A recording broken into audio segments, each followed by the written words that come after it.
For you have been called to live in freedom. Galatians 5, verse 13, NLT. We have been called to live in freedom.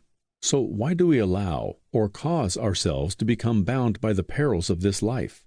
When we chain ourselves, effectiveness to accomplish what God desires to do in our lives is diminished or terminated. Clink represents the sound heard when the chains holding us back fall off and hit the ground, allowing us to actually live in freedom. In Psalm 107, the people have rebelled against God's commands and despised His plans. Today is much like the situation described in Psalms 107. Many sit in darkness, deep gloom, and are imprisoned by chains of misery. Just as they did, it is our action or lack of action that results in chains that bind us and hinder us from becoming what God desires in our life. This book presents many of the chains found in Scriptures that we tend to put on ourselves.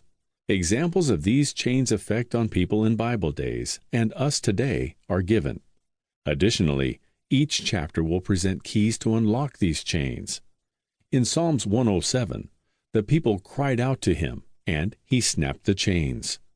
John 8:36 declares, "He that the Son sets free is free indeed." Hopefully, as you read each chapter and use the keys, you will hear the sound clink as the chain falls off. If the Son therefore shall make you free, ye shall be free indeed. John 8, verse 36, KJV. When the chains are broken, we become free to accomplish God's plan in our lives. In my book, Power to Press On, I present the importance of building our physical, mental, emotional, and spiritual capacity. I believe that building capacity is vital for our success.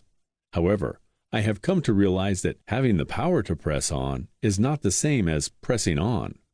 Until we actually press on with the capacity we have built, we haven't done anything.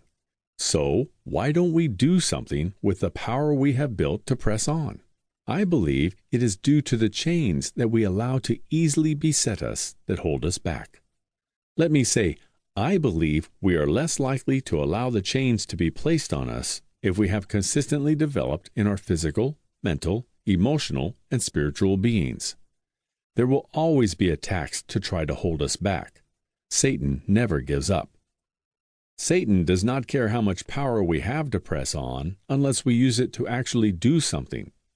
This book attempts to identify some of the common chains the enemy uses to hold us back. It also provides some scriptural basis for snapping the chains so that we can hear the sound of the chains dropping. That clink sound strikes fear in the heart of the enemy.